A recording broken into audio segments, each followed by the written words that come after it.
2013년 9월 25일 수요일 뉴스 독립군 데일리 고발 뉴스입니다. 표창원 전 경찰대 교수는 박근혜 정권 퇴진 운동이 일어난다면 그건 법무장관인 황교안 씨 때문일 거라고 예언한 적이 있습니다. 황교안 장관의 감찰 지시 직후에 최동욱 검찰총장이 사표를 쓰자 실제로 검찰은 술렁거리고 있고요. 조선일보 기사의 배후에 정권이 개입돼 있음을 눈치챈 우리 국민들도 크게 분노하고 있습니다. 결국 최동욱 검찰총장, 조선일보를 상대로 정정보도 청구 소송을 냈죠. 최 총장은 소장에서 혼외 관계 자체가 없었던 만큼 혼외 아들도 있을 수 없다며 조선일보 보도는 명백한 오보라고 다시 한번 강조했습니다. 이와 함께 조선일보가 혼외 아들로 지목한 학생의 인적 사항과 주소가 파악되는 대로 재판부에 유전자 감시 감정 신청도 내겠다고 밝혔습니다. 자, 조선일보와 최동욱 총장 양자 간에 물러설 수 없는 치킨 게임이 시작이 됐는데요. 한두 달쯤 뒤에 결과가 나오면 그 파장이 메가톤급이 될 듯합니다. 사실 이번 파동의 뿌리는 국정원 부정선거죠. 최동욱 검찰총장이 청와대의 반대에도 불구하고 법대로 기소를 강행했기 때문에 촉발되는 것인데요.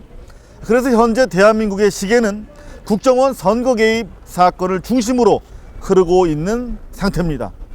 그런데 또 다른 변수가 돌출했습니다.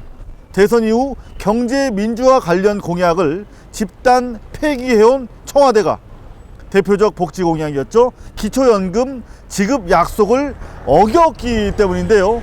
국민들 분노가 대단합니다. 박근혜 대통령에게 엄중히 경고한다. 국민을 기만하는 공약 후퇴를 더 이상 자시하지 않을 것이며 우리나라의 심각한 노인 빈곤 문제를 해결하지 못하고 공적연금에 대한 신뢰를 훼손하는 기초연금 후퇴안을 국민들은 받아들일 수 없음을 밝힌다. 앞으로 연금행동은 박근혜 공약 파기 규탄 회견과 온라인 서명, 전국적인 대국민 선전전 연금 수령자들의 만민공동회 등 지속적인 투쟁을 해나갈 것임을 선언한다. 국정원 부정선거 때문이 아니라 경제민주화나 복지 공약의 후퇴 때문에 정권 퇴진 투쟁이 일어나는 게 아닐까 싶을 정도로 국민 여론 들끓고 있는데요. 박 정권 출범 이후 국가 재정이 극도로 악화되고 있는 점도 관련해서 기분이 썩 안 좋습니다. 정의당 박원석 의원에 따르면 박 정권은 지난 상반기 동안에 한국은행으로부터 68조 원을 빌렸다고 합니다.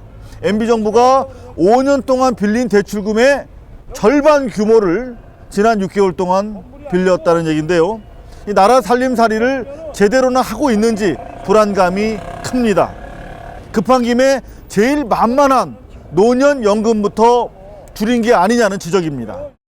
사실 우리나라의 공적연금 지출액이 국가 재정에서 공적연금 지출액이 GDP 대비 0.9%예요. 그러니까 OECD 평균이 GDP 대비 9.3%인가 그런데 10분의 1 정도밖에 안 되는 거죠. 그러니까 우리나라의 심각한 노인 빈곤 문제에 비해서 원래 국가 재정이 노인 공적연금 지출이 너무 낮았기 때문에 그러니까 기초노령연금을 2배 이상 지급하더라도 그게 우리나라 재정에 심각하게 무리가 온다든지 감당할 수 없는 수준은 아니었다고 생각해요.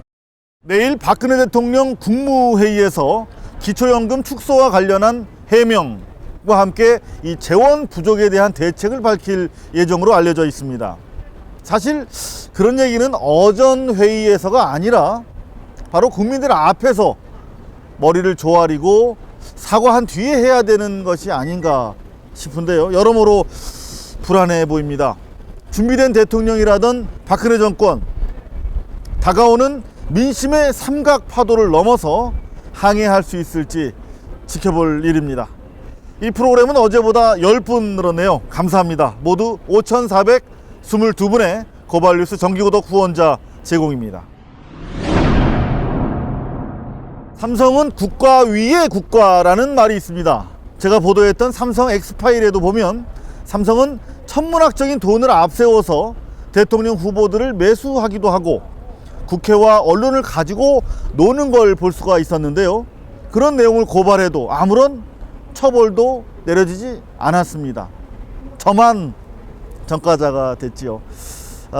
법 위에 군림하면서 광고로 장악해온 언론을 무기로 자신들의 이익을 지금도 관철하고 있습니다. 일례로 자기네 공장에서 일하다가 다치거나 죽은 사람들의 문제를 아무리 군소 언론들이 떠들어도 들은 채 만채입니다. 국내에서는 안 되니까 피해자들이 국제기구죠 유엔에 호소하기로 했답니다. 삼성전자 기흥공장에서 일하던 노동자 황유미 씨가 급성 백혈병으로 사망한 게 지난 2007년 3월이었는데요. 유미 씨의 부친 황상기 씨가 산재보험 급여를 신청하고 대책위원회인 반올림이 발족되면서 삼성전자 직업병 피해자 문제가 수면 위로 떠오르기 시작했습니다. 이때부터 피해자들의 제보가 몰려들기 시작했는데 6년이 지난 지금까지 피해자 수만 180명을 넘어서고 있습니다. 이 가운데 벌써 세상을 떠난 분들만 70명이나 됩니다. 하지만 정작 가해자라고 할 수 있는 삼성 측은 묵묵부답, 침묵으로 일관했는데요. 피해자 가족과 삼성 사이에서 산재 심사 청구와 행정소송 등 법적 논쟁이 불거지는 동안 가족들은 여러 차례 대화를 시도했지만 삼성 측은 그때마다 번번이 묵살해버렸습니다. 이 과정에서 피해 가족들은 2차, 3차 상처를 얻게 됐다고 합니다. 삼성 반도체 노동자들이 하나둘 백혈병으로 목숨을 잃어도 에버랜드에서 비정규직 노동자가 고된 노동 끝에 목숨을 잃어도 유가족을 역멸하고 죽음을 외면하여 고인을 다시 한번 욕되게 하였도다. 왜 이 사람들한테 누가 이렇게 권력을 줍니까? 삼성 자본입니까? 지네가 죽여놓고 나한테 왜 죽었냐고 말을 하라고 하면 내가 어떻게 합니까? 어떻게? 고발뉴스 역시 피해자들을 대신해 삼성 측과 대화를 시도해봤는데요. 모두 무의에 그쳤습니다. 삼성은 일방적 홍보 말고 과연 소통이라는 걸 할 수 있는 집단인지 회의가 느껴졌습니다. 입구가 어디예요? 왜 이렇게 막으세요? 얘기를 하고 싶어도 이렇게 얘기를 할 수가 없어. 이 사람들은 무조건 그냥 막기만 하면은. 저기 혹시 보이시나요? 갑자기 점검을 하고 있답니다. 그래서 저기 나오는 사람들 일로 못 나오게 전부 다 이렇게 막아놨잖아. 지난 2007년 딸 유미 씨가 23살 꽃다운 나이에 백혈병으로 사망한 이후 삼성 측으로부터 유혹적인 제안이 들어온 적도 있었지만 딸의 억울한 죽음을 알리는 길을 택한 아버지 황상기 씨. 그가 있었기에 쉬쉬하던 삼성 직업병 문제 공론화가 가능했습니다. 반도체 공장 그 안정그룹장 그분하고 이제 같이 나를 따라 나왔어요. 따라 나와갖고는 그 정문 있는데 나와갖고는 나를 보고 아버님 내가 한 10억을 해드릴 테니까 그 아무 소리 하지 말고 그냥 가만히 계세요 얘기를 하더라고요. 10억을 그때 당시 주겠다. 예. 입을 닫고 있어요. 예. 입을 꼭 닫고 있으면 그런 얘기가. 근데 왜 입을 안 닫고 계셨어요? 근데 그게 나만 그렇게 하면 안 되잖아요. 그 산업재해 산재 인정을 받아야지만이 다른 피해자 그 가족들도 그 병을 앓고 있는 사람들이 상당히 많고 또 병이 사망한 분들도 상당히 많이 있는데 그분들도 이 치료 보장을 받아야 되고 또 거기서 일하는 그 근로자들도 상당히 많이 있잖아요. 그래 그 병을 걸려서 산업재해 인정을 받아야지만이 그 정부로부터 어떤 처벌을 받아서 그 작업 환경을 개선하고 이렇게 할 게 아니에요. 10억이라면 큰 돈인데 그런 합의 제안을 거절하셨다는 거 참 대단하신 일이네요. 반올림이 발족되고 많은 사람들이 투쟁에 관심을 갖게 되면서 큰 도움이 된 건 사실이지만 정작 무관심한 정부와 삼성 때문에 갈 길이 멀다고 합니다. 계속해서 제2, 제3의 황유미가 나오고 있는데 희망은 너무도 더디게 다가오고 있기 때문입니다. 지난 대통령 선거는 삼성의 직업병 피해를 알리고 대책을 촉구하기 위한 절호의 기회였습니다. 꿈쩍 않던 삼성이 움직이기 시작했고 드디어 올해 1월 삼성전자 DS 부문 김종중 사장 명의로 공식 대화 제의가 날아왔습니다. 하지만 역시 희망은 게으름뱅이였습니다. 9개월이 지나도록 아직 본 협상에 들어가지 못하고 있는 것입니다. 성과라면 지금까지 4차례에 걸쳐 실무 협상이 이루어진 게 전부입니다. 삼성 노동자들 이렇게 얘기합니다. 삼성은 아무것도 모르는 애들을 데려다가 안전보호 장비도 제대로 지급하지 않고 안전교육도 전혀 시키지 않고 무조건 일만 시켰습니다. 너무 바쁠 때는 대충 화장실에서 빵 같은 걸로 때우기도 했습니다. 삼성 노동자들의 얘기는 너무나 많습니다. 이러한 참 비참한 노동 현실에 처해진 삼성 노동자들의 이런 피땀이 있었기에 오늘날 이렇게 거대한 삼성전자가 탄생할 수 있었는데 지난 6년간 삼성전자는 이 피해자들의 목소리에 전혀 화답하지 않았습니다. 지켜보다 못한 민변, 민주사회를 위한 변호사 모임과 반올림이 나섰습니다. 이들은 오늘 삼성전자 직업병 피해자 문제를 유엔에 진정하겠다고 밝혔습니다. 최선을 다해서 관련 정보를 수집하고 정리하고 그리고 반올림 활동가분들이랑 그리고 피해자분들과 인터뷰 계속 하면서 이렇게 내용 정리해서 잘 보냈으니까 이제 유엔 특별보고관 측에서 내용을 검토하고 그리고 어느 정도 신빙성이 있다고 생각을 하면 정부에 서한을 보내고 이제 삼성 측에도 이제 요청 서한 등을 보내서 이제 사실 확인 단계가 진행될 것 같습니다. 이번 유엔 진정을 계기로 아직 자신들의 책임을 인정하기보다는 시간 끌기에 급급하고 있는 삼성 측이 과연 사태 해결에 물꼬를 틀 수 있을지 인내심을 가지고 지켜봐야 할 것 같습니다.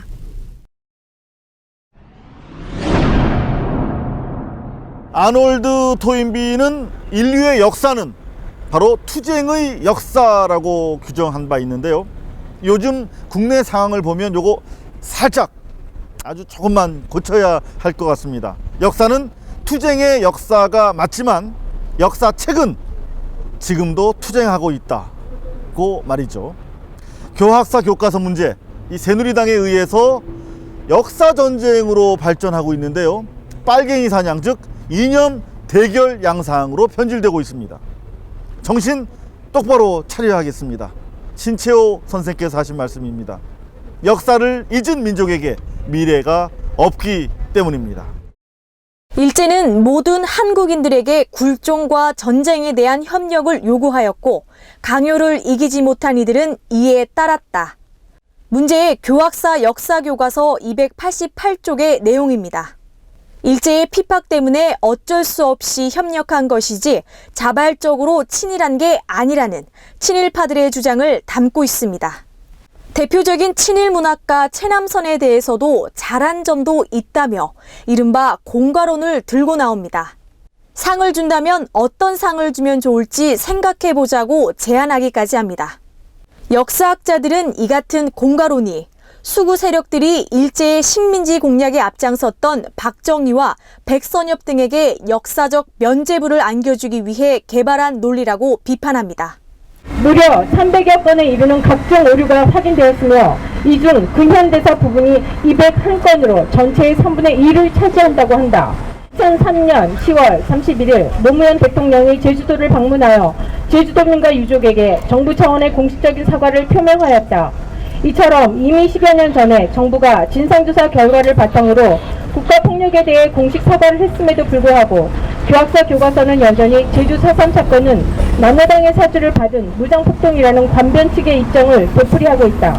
심지어 명성황후를 시해한 일본의 입장에서 생각해보자는 대목에서는 과연 대한민국 역사책인지 일본 역사책인지 분간이 안 될 정도입니다.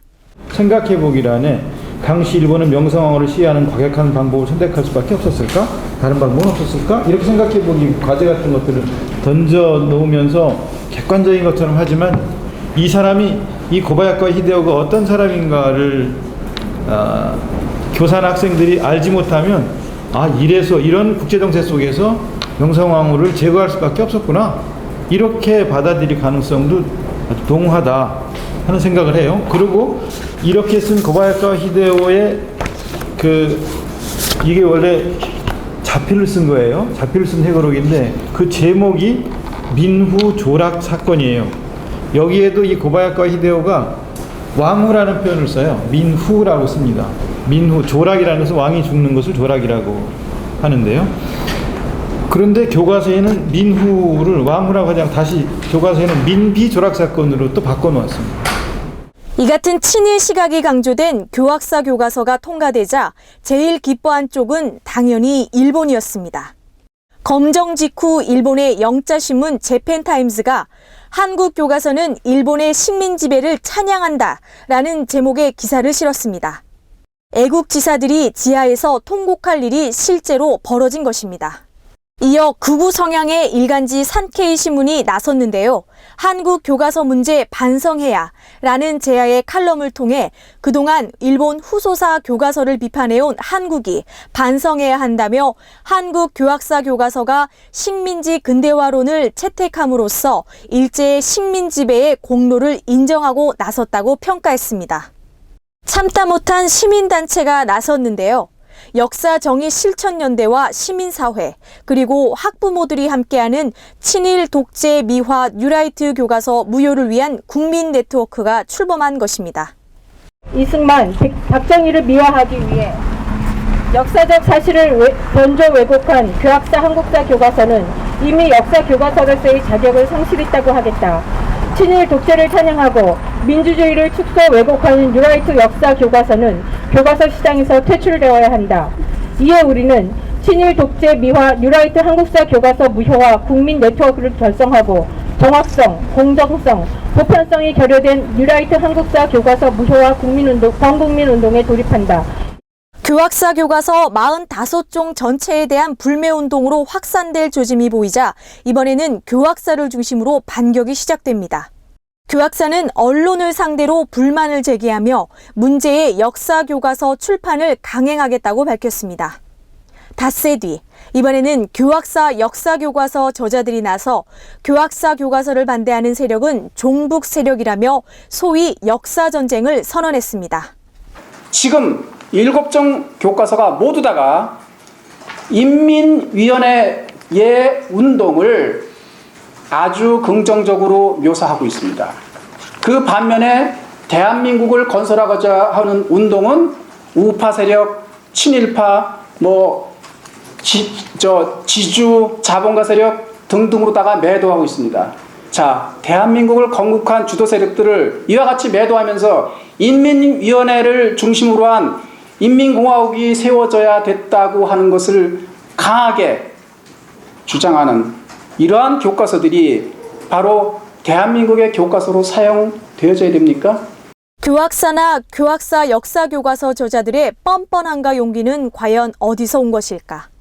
문제 교과서를 검증해준 정부와 새누리당이 이들의 든든한 백이라는 분석이 지배적입니다. 종북 좌파들의 사관에 의하면은 건국 이후 지금까지 우리나라 역사를 부정적 시각으로 보고 있습니다. 그런데 건국 이후 지금까지 65년은 우리 5천년 민족사의 가장 큰 발전을 했던 그런 기간입니다. 전 세계가 그동안 우리나라의 경제적인 발전에 대해서 기적이라고 부러워하고 있지 않습니까? 이렇게 전 세계인들이 부러워하고 있는 이러한 우리 현대사를 가지고 이 종북 좌파들은 부끄러운 이 역사다 이렇게 학생들이 가르치고 있으니까 이것은 바로잡아야 되겠다. 새누리 김무성 의원은 기회 있을 때마다 좌파와의 역사전쟁에서 승리하겠다라며 이른바 역사전쟁을 주도하고 있는데요. 국정원 게이트로 인해 불리한 상황에서 전국 운영의 주도권을 되찾기 위한 새누리 측이 정치적으로 활용하는 게 아니냐는 분석도 제기됩니다. 한국사 교과서 8종 중 7종이 좌성향이라고 하는데 유독 우성향 교과서 하나만 문제 삼는 것은 산업화의 역사를 부정하는 왜곡된 인식에서 비롯된 것이 아닌지 우려되는 부분이 있습니다. 교학사 교과서 지지를 통한 이른바 역사전쟁을 새누리당이 공식적으로 들고 나오자 이번에는 일제의 조선 침탈에 앞장섰던 수구 매체의 에이스 조선일보가 거들고 나섭니다. 조선일보는 교학사 교과서 한 권을 지원하기 위해 나머지 교과서 7종을 싸잡아 비판하고 있는데요.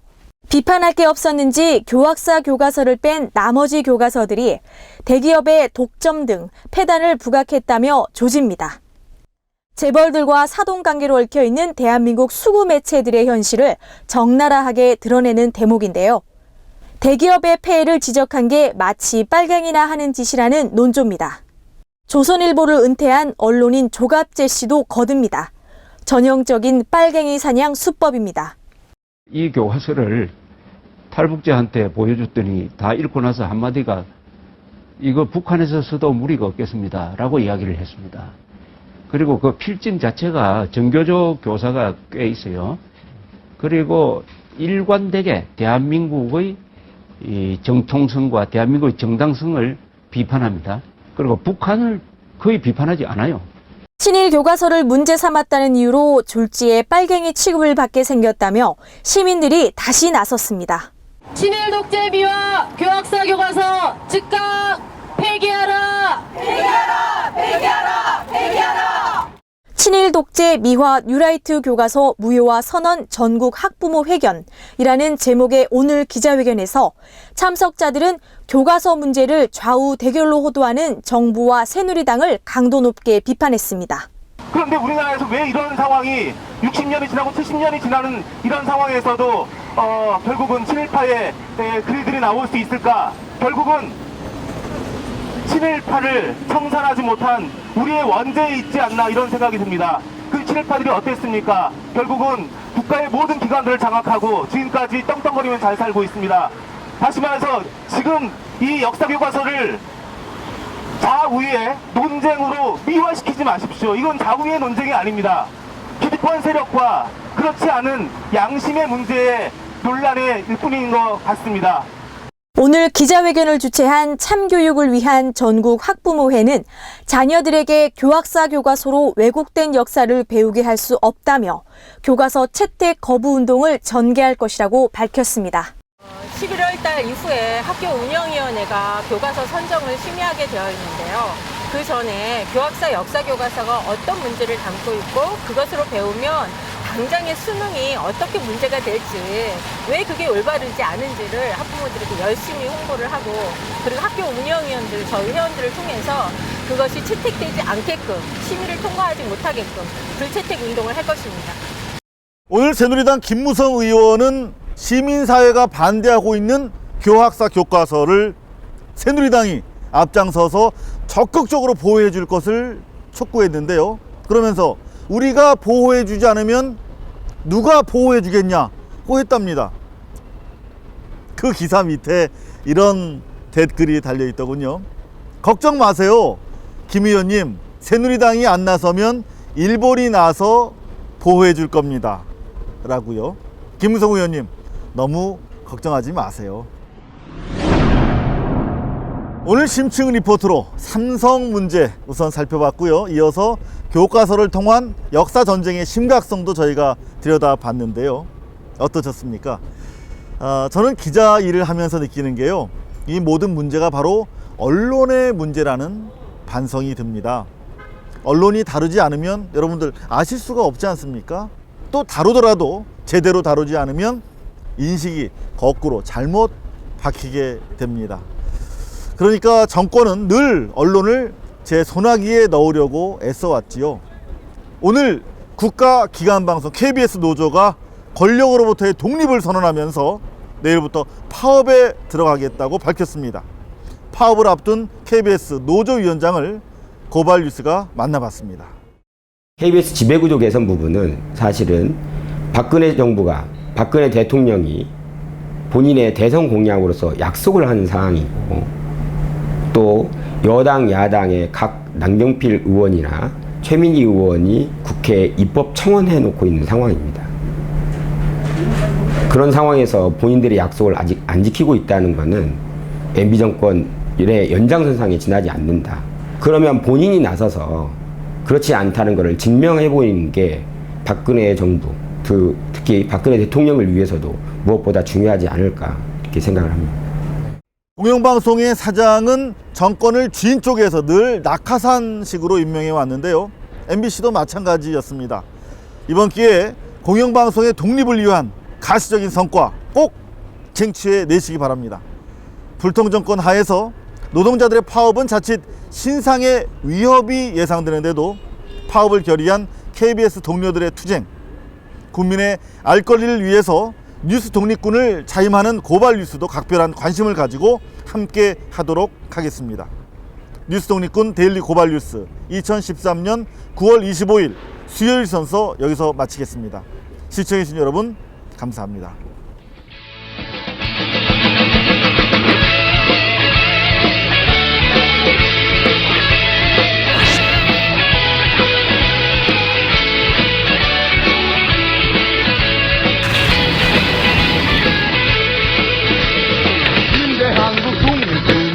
용사야 조국의 부르심은 네가 아느냐. 그 MBC 본사에 계셨을 때는 그 장비 때문에 이렇게 속썩이실 일이 없었겠죠. 또 위원장한테 전화를 받으려고 돼 있는데 수사에 방해하셨다고 생각하지 않고요?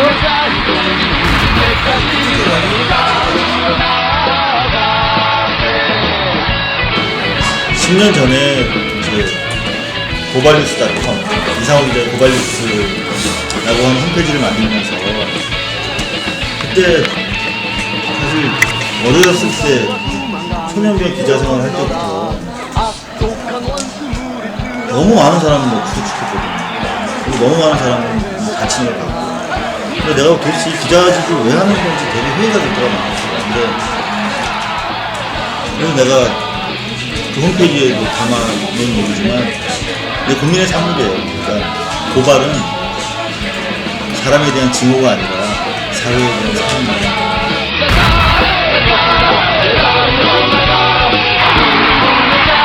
특별한